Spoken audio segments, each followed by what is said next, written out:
From the National Newsroom of the Canadian Press, I'm Naira Ahmed. The U.S. and Israeli campaign of airstrikes in Iran is now in its 13th day. Local reports say security force checkpoints in Iran's capital came under attack for the first time this morning, killing at least 10 people. Gunfire could be heard in the capital Tehran as continuous airstrikes targeted the city. Meanwhile, missile alert alarms sounded in Jerusalem, with explosions heard as the Israeli military sought to intercept the incoming fire. Iranian attacks continue against commercial ships of different nationalities around the Strait of Hormuz and Iraq's port of Basra, leading Iraqi officials to shut all oil terminals in the country. Drone attacks were also intercepted in Dubai and Kuwait. Now, a U.S. official says outdated intelligence has likely led to the United States killing over 165 people, mostly children, in a missile attack on an elementary school in Iran on the first day of the war.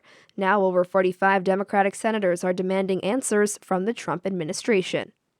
In Canadian news, Prime Minister Mark Carney is once again heading overseas. First, Carney will make a stop in Yellowknife to make an announcement today. Then the Prime Minister heads to Norway to meet with that country's Prime Minister and observe NATO's cold response exercises, which features 14 NATO member countries. Carney will also meet with Nordic leaders to talk about trade and Arctic security while in Norway, making him the first Canadian Prime Minister to make an official visit to the country since 1980. His final stop will be in London, where he is set to meet with British Prime Minister Keir Starmer to discuss the situation in the Middle East. While Carney heads overseas, Conservative leader Pierre Poilievre is going on a trip of his own. Pierre Poilievre is getting ready to embark on his second international trip as opposition leader. This time, he's heading south of the border. He will meet with auto industry leaders in Detroit on Friday, and his office says he'll be in Texas early next week to meet with people in the energy industry and to advocate for Canadian energy. He'll wrap the trip with a stop in New York, where he is set to speak about his vision for Canada-U.S. relations at an event hosted by the Foreign Policy Association. Poilievre said in a recent interview that he has not traveled to Washington, D.C. to meet with U.S. lawmakers because he believes Canada should have one prime minister at a time. Sarah Ritchie, The Canadian Press, Ottawa.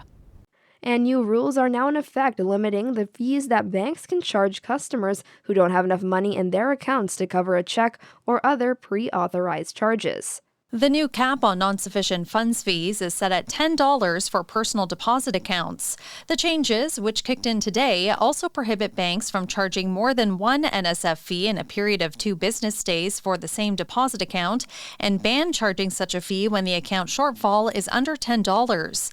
The federal government has said that until now, NSF fees could be as high as $50. The new cap is expected to save Canadians more than $600 million annually. Michelle Zedekian, The Canadian Press. This is the Canadian Press. In sports, the Edmonton Oilers are in Dallas to take on the Streaking Stars among the 14 NHL games on the menu today. Also, the Anaheim Ducks are in Toronto, the Calgary Flames visit the New Jersey Devils, the New York Rangers are in Winnipeg to take on the Jets, and the Nashville Predators visit the Vancouver Canucks in the late game. The Toronto Blue Jays send Jose Barrios to the mound this afternoon in a spring training game against the Philadelphia Phillies in Clearwater, Florida. The Jays are coming off an 8-1 drubbing by the New York Yankees that dropped Toronto to 7-9 in preseason games.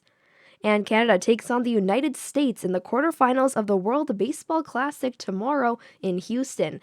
Canada advanced to the WBC's playoff round for the first time in the 20-year history of the tournament. The last time Canada beat the U.S. was a pool game in the inaugural tournament back in 2006.